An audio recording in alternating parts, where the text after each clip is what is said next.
Por Víctor Villarraza, Argentina. Los músicos de la montaña, de Miguel Cané. Caminaba por una senda caprichosa practicada en el flanco de una de las montañas más pintorescas de los Alpes, en Saboya. Era la hora de la tarde, y una calma admirable reinaba en la naturaleza. El paisaje era encantador, como todas las grandes escenas del nacer y morir del día en las montañas. La soledad predispone a la meditación, y las ideas que nacen bajo la influencia del aislamiento vienen siempre envueltas en el vago perfume del recuerdo.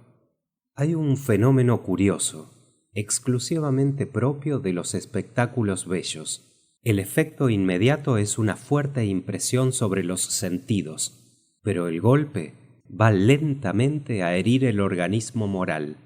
Mientras la vista o el oído, si es un cuadro, una estatua o una armonía, se encantan con delicia, el alma se agita con dulzura. Las impresiones de la vida real desaparecen y cae en un ensueño poético, durante el cual todos los recuerdos se agolpan, todas las esperanzas sonríen. El que es rico en recuerdos nunca está solo. No me refiero a esas persistentes impresiones que los grandes sufrimientos o los momentos de gloria graban tenazmente en la memoria. Un momento fugaz de felicidad, el furtivo contacto de una mano, una palabra impregnada de dulzura, cualquier ráfaga efímera que se encuentra remontando la ola de la vida, basta en ciertas naturalezas para formar un tesoro inagotable en la memoria. El sol se ponía tras la montaña, reverberando en las nevadas cimas. A mis pies, un valle tranquilo se extendía gracioso en su fresco verdor, mientras un hilo de plata lo surcaba en giros caprichosos. Seguía mi camino por la senda pintoresca, soñando en que ese mismo sol que se ocultaba para mí, llevando el último adiós del día, resplandecería en breves horas sobre la frente de los seres queridos. En ese momento un débil murmullo de voces, mezclado a algunas sueltas y discordantes notas musicales, llegó a mi oído, despertándome de la dulce fantasía que me dominaba.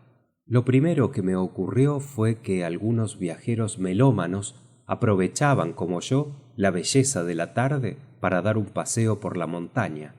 Debo declarar que esa suposición, a pesar de su naturalidad, era algún tanto aventurada. Los viajeros de los Alpes me han parecido de una naturaleza especial. Son generalmente ingleses, y en los dignos hijos de Albión, las impresiones, si existen, son tan íntimamente subjetivas que escapan siempre a toda observación. Si un viajero inglés que recorre las montañas se levanta al rayar el día, no es ciertamente para presenciar el portentoso cuadro del amanecer ni sufrir el golpe eléctrico de lo bello en toda su intensidad. Es porque la noche anterior el guía le ha dicho que partiendo a las 3 de la mañana para tal o cual excursión lejana, se conseguiría llegar a un punto determinado precisamente a la hora de almorzar. Y el inglés se levanta y marcha, sin fijarse si el cielo está nublado o si el sol comienza a dorar las nubes del horizonte. Es por eso que es raro encontrar a la tarde viajeros paseando en las montañas. El reposo reclama esas horas, que para otros son momentos de vida exuberante.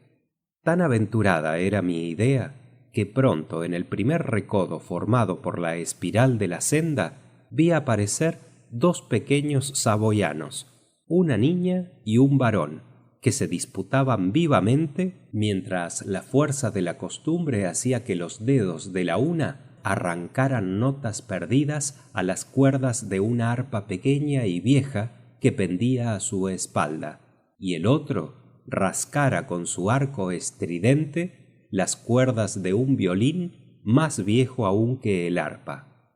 Parecían tener de 10 a 11 años de edad, y la semejanza de sus fisonomías morenas, de grandes ojos negros, pelo lacio y largo, caído descuidadamente sobre la frente y las sienes, revelaba que eran hermanos.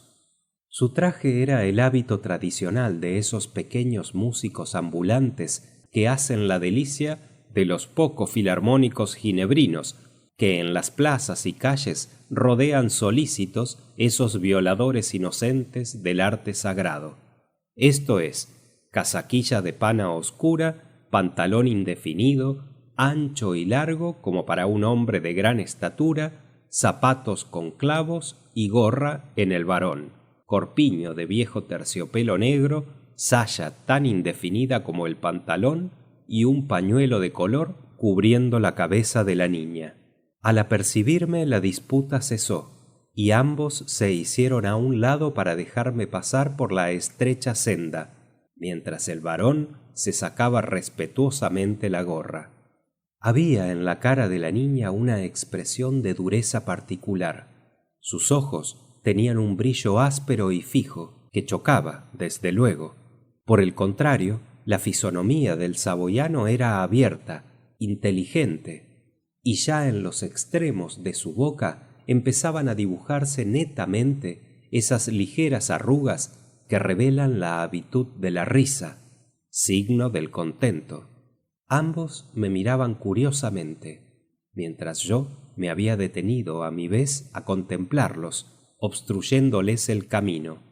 Mi imaginación, excitada por el cuadro de la naturaleza y por mis sueños de un momento antes, se empeñaba en dar un colorido poético a esas criaturas, y los versos de la admirable elegía de Girard flotaban en mis labios.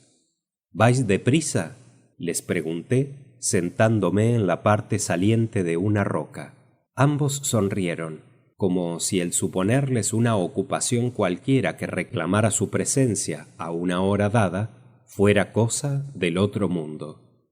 «No, señor, venimos de Trient y vamos a Ginebra», me contestaron en mal francés, fuertemente saturado del acento propio del dialecto de la montaña.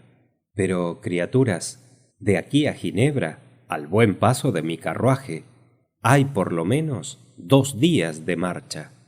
Hemos hecho muchas veces este camino, y siempre hemos llegado a Ginebra, donde se ganan muchos sueldos», replicó el niño, que hasta entonces había tenido la partida, mientras su hermana se encerraba en un mutismo absoluto.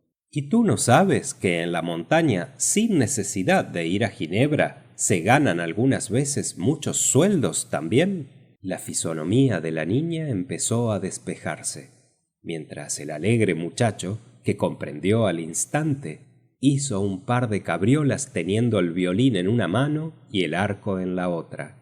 «Vamos a ver, tocad alguna cosa, la que sepáis mejor. Oye tú, déjate de dar saltos y retírate con tu hermana unos 50 pasos. Acorda tu instrumento y vuelvan a lucir sus talentos». La saboyanita clavó en mí sus ojos duros, dejándome adivinar el recelo de que en su ausencia me alejara sin darles la propina ofrecida. En cuanto al pequeño violinista, ya estaba a 40 pasos, rascando las cuerdas de ese instrumento ingrato que, como decía el viejo Gottlieb en el cuento de Hoffmann, fue inventado por el diablo para martirio de los hombres. A pesar de la distancia, el arco irritante hacía su efecto lógico sobre mi oído. Generalmente, cuando se oye música, la melodía, acariciando el oído, suaviza los contornos del paisaje que nos rodea. Aquí sucedía lo contrario. La armonía de la naturaleza en esa tarde admirable domesticaba, por así decir, los salvajes y discordantes sonidos del violín del saboyanito. Por lo demás, no es tarea larga para esos músicos ambulantes reconciliar momentáneamente un arpa con un violín, que en guerra eterna viven. Observan el mismo proceder que los maestros de escuela con 2 muchachos que se han peleado. Les cogen las manos, se las hacen estrechar por la fuerza y velis nolis, hete los amigos. Templados los instrumentos y aproximados los artistas, la sinfonía comenzó. Como siempre, la Traviata suministró el tema. La Traviata ha pasado a ser propiedad particular de los saboyanos. En todos los puntos en que un brazo envuelto en una manga de pena esgrime el arco de un violín, una melodía de la Traviata llega al oído. El trovador, si se quiere, es más popular aún, pero el saboyano prefiere la Traviata, sin duda porque ofrece menores dificultades de retención. Mal que bien, oí en todos los tonos imaginables el «Di Provenza il velo suol». Mientras tocaba, el saboyanito miraba el cielo, las montañas, a mí, a todas partes indistintamente, como el músico vulgar de una orquesta que, sabiendo la partitura de memoria, mira al paraíso donde tiene un amigo que lo espera para cenar mientras se está cantando el dúo del Fausto. La niña miraba tenazmente la cadena de mi reloj, con ojos ávidos como los de un pickpocket. El oro atraía su mirada, la sojuzgaba. Aquella criatura, a pesar de su miseria, empezaba a hacérseme antipática. Luego del morió de ejecución, por el que felicité ardientemente al muchacho, que me agradeció con una sonrisa que significaba claramente «Tengo la conciencia de que rasco como un perro», vino el trozo obligado de canto. La saboyanita cantó esa melodía dulce y monótona que habréis oído 1000 veces, una invocación a Santa Lucía. En general era entonada, pero sus esfuerzos para dar las notas agudas hacían una impresión penosa, aumentada por el violín del hermano, que, no queriendo dejar en el mal paso a su compañera, producía unos sonidos imposibles, bajando el dedo sobre la cuerda hasta casi tocar el punto por donde pasa el arco. No queriendo desanimar esas pobres criaturas que ganan miserablemente su vida, permanecía grave y serio, oyendo sus manifestaciones artísticas. Concluido el canto, quisieron empezar otra pieza del repertorio, vasto si se quiere, pero siempre encerrado en los límites de la Traviata. Me opuse de una manera formal, y poniendo un franco en la mano de la niña, cuyo semblante manifestó una franca alegría, empecé a hacerles 1000 preguntas, que contestaban alternativamente con facilidad y sencillez, pero sin dejar el maldito acento saboyano. «¿Cómo te llamas, niña?» «Juana, señor. Mi hermano se llama Antonio, y es un haragán». Antonio, profundamente embebido en ese momento en el estudio del puño de mi bastón, no manifestó el mínimo indicio de haber oído el epíteto con que Juana lo obsequiaba. «Dime, Antonio, ¿qué edad tienes?» «9 años, señor, y mi hermana 12. Representaban la misma edad, tan pequeña y delgada era la niña. «¿Y cómo, siendo tú el varón, el hombre, el fuerte, te conduces de manera a que tu hermana te llame ocioso?» «Oh, señor, esa es la historia de siempre. Juana me dice a cada momento haragán, y yo pregunto al señor si tiene ese vicio un buen muchacho, que cuando Juana camina 5 leguas en un día, él anda otras tantas, que cuando Juana toca, él también, que cuando Juana canta, él la acompaña, y por último, cuando le preguntan cuántos años tiene, contesta por él y por Juana». Decididamente, Antonio era lógico como un discípulo de Port Royal. Lo hice notar así a su hermana, y ésta, como si estuviera habituada desde larga data a semejante debate, contestó rápidamente: «Pero tú no dices al señor que cuando llegamos a una posada, tú quieres gastarte la mitad de lo que hemos ganado en comer, y luego dormir hasta muy entrada la mañana». Antonio se me hacía a cada momento más simpático, a pesar del rubor que la verdad de la acusación traía sobre sus mejillas. Un saboyanito sibarita.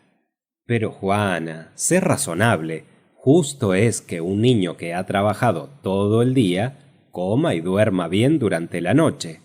Yo no digo que no coma, señor, pero que haga como yo. Con 2 sueldos por la mañana y 4 a la noche hay lo suficiente para alimentarse. A pesar de que yo le doy parte de mi ración, Antonio, sin que yo sepa, muchas veces, cuando el día no ha sido malo, se come hasta 10 sueldos. Antonio se había puesto a ejecutar melodías y variaciones imposibles a la sordina, y parecía plenamente absorbido en su tarea. No te me enojes, Juana, pero, francamente, me pareces avara, y ese vicio es muy feo, sobre todo a tu edad. Yo no sé si soy avara, pero a mí me gusta que, cuando vuelvo a nuestra casa, que está en el valle de Trient, madre me bese con alegría y me haga abrazar por mis 5 pequeños hermanos, porque traigo un poco de dinero que ella guarda para el invierno. Como el brillante oculto en la oscuridad y que al primer rayo de luz lanza 1000 resplandores, la frente de aquella niña se iluminó de pronto ante mis ojos. Al sentimiento efímero de la curiosidad sucedió en mi corazón una intensa y profunda piedad. No tienes padre, Juana. Hace 2 años que murió. Era guía, y un día unos señores quisieron pasar el col de Antern. Mi padre dijo que esa excursión era casi imposible en el mes de octubre, pero esos 2 señores altos y rubios, que eran muy ricos, le dieron 200 francos porque los acompañara, diciéndole que precisamente querían hacer esa excursión estando tan avanzada la estación. Mi padre dio el dinero a madre, nos besó a todos y partieron. Al día siguiente, la tempestad cayó sobre la montaña y en el primer deshielo de la primavera, el cadáver de mi padre fue encontrado al lado de los 2 señores, dando todavía la mano a uno de ellos. Madre y yo lloramos mucho. Todas las noches, ella en casa y yo donde me encuentre, rezamos a San Bernardo y a la Virgen por el alma del que murió. Nunca he tenido rubor de mis emociones, por pueril que fuera su causa. Las lágrimas son una bendición, porque si no brotan de los ojos, caen al fondo del corazón, y allí parecen petrificarse en una misantropía árida y fría. La breve narración de la saboyanita humedeció mis párpados. Antonio había cesado su gimnasia musical y oía a su hermana en silencio, aunque no muy emocionado. ¿Y tu buena madre, niña, en qué trabaja? Hace la ropa de los hermanitos y cuando tiene tiempo teje tricot. Llámanse así unas medias en extremo gruesas que el viajero pasa sobre su calzado a fin de no resbalar sobre el hielo. ¿Y con eso pueden vivir? Somos muy pobres, señor, y le tenemos mucho miedo al invierno. Pero madre haciendo tricot y nosotros corriendo los caminos, hemos ganado hasta ahora cómo vivir. Pronto los hermanitos serán grandes y Antonio podrá ser guía. Si Dios quiere, podremos seguir viviendo. Pobre y buena criatura. Y yo, que te había tomado entre ojos. Me di vuelta hacia Antonio, que abordando francamente la situación, se había apoderado de mi bastón y contemplaba el puño a su sabor. Antonio, ya ves que soy un señor muy corriente. Dime, pues, la verdad, ¿cuál ha sido tu mayor ambición cuando has estado en Ginebra? La cara de Antonio adquirió el colorido de los cuadros del Españoleto, un rojo subido, al par que, haciendo girar la gorra entre sus manos, miraba tímidamente a su hermana. Vamos, Antonio, dijo ésta, sé franco con el señor. Cuando tocaba en Ginebra, delante de un café, murmuró el violinista, me gustaba pensar que algún día podría sentarme en una mesa y comer de todo, como los señores. Juana, Antonio, tengo el placer de invitar a ustedes a comer conmigo, dije en el mismo tono de civilidad que habría empleado en París para convidar a dos relaciones de etiqueta. Ambos abrieron tamaños ojos y se miraron entre sí. Nada. No me digas, Antonio, que tienes compromiso anterior. Échate a andar, por delante, tocando una marcha si sabes. O en postrer recurso, el brindis de la Traviata, que en último caso y con un poco de buena voluntad, convertiremos en un paso de marcha. Tú, Juana, echa el arpa a la espalda y ponte a mi lado. La noche se aproxima y hay media hora de camino hasta Chamonix. Yo sé el aire de Pierrot, dijo Antonio, cuyos ojos resplandecían ante las imágenes que cruzaban seductoras por su gastronómica imaginación. Y al son de esa bella melodía que Donizetti hace cantar a Pierrot en La Linda, y que en ese momento tenía un sabor local admirable, nos pusimos alegremente en marcha. Antonio no caminaba, saltaba, brincaba como un cervatillo. Anda, salta, ríe y goza, pobre saboyanito, que pronto las tempestades de la vida, que como las del cielo caen sobre el pino gigante y sobre la planta pequeña, sobre el poderoso y el humilde, derramarán en tu alma todas sus amarguras. Salta, saboyanito, por la alegre senda de la montaña, mira los cielos, aspira el suave perfume de los valles, sonríe de placer a las mágicas visiones de tu imaginación de niño, goza al sol, que la nieve se acerca, y cuando cubra tu cabeza, penetrará acerada a helarte el alma. Salta, saboyanito, los pájaros cantan, las nubes se tiñen de rosa, el lago brilla a lo lejos, como un pedazo de cielo, el porvenir está lejano para ti. Los golpes rudos de la vida, no aquellos que fatigan el cuerpo, sino los que hieren el corazón, aún son fantasmas vanos que tu pensamiento tímido no alcanza. Oh, cómo envidio tu alegría, jovial saboyanito que vas por la montaña, gozoso como un pájaro en la mañana. El horizonte de tu espíritu es pequeño, y si te abrieran el corazón, encontrarían un ángel dormido en el plácido sueño de la inocencia. Dame tu alma, niño, y toma la mía. No, pobre saboyanito, guarda en tu seno el ángel que reposa, y sigue tu marcha, cantando por la alegre senda de la montaña. Me miras, y al ver las ropas que me cubren, la expresión de mi fisonomía, crees que vivo en el mundo de los felices, mientras tú andas por las villas y los caminos, buscando como las aves el pan de cada día. Mira a los cielos, alegre criatura, que allí está la luz y la vida. Aparta tus ojos de los míos, porque puedes ver sombras de las que querrás huir. Aparta tus ojos, saboyanito, que esta tarde quiero arrastrar mi alma al mundo de la luz y vivir a tu lado la celeste vida de los niños. Salta, saboyanito, que un humeante plato está cerca. Corre, niño, la mesa espera, y allí serás feliz. Cuando llegamos a la posada donde me había detenido en Chamonix, el posadero estaba en la puerta. No manifestó la menor extrañeza al verme en tan rara compañía, lo que me probó que, en cuanto a originalidades, los ingleses habían completado de una manera perfecta su educación. Hágame usted poner una mesa del otro lado del corredor, en un punto que esté solo y que nos sirvan una buena comida para 3. Tengo invitados. ¿El señor los esperará? ¿Helos aquí?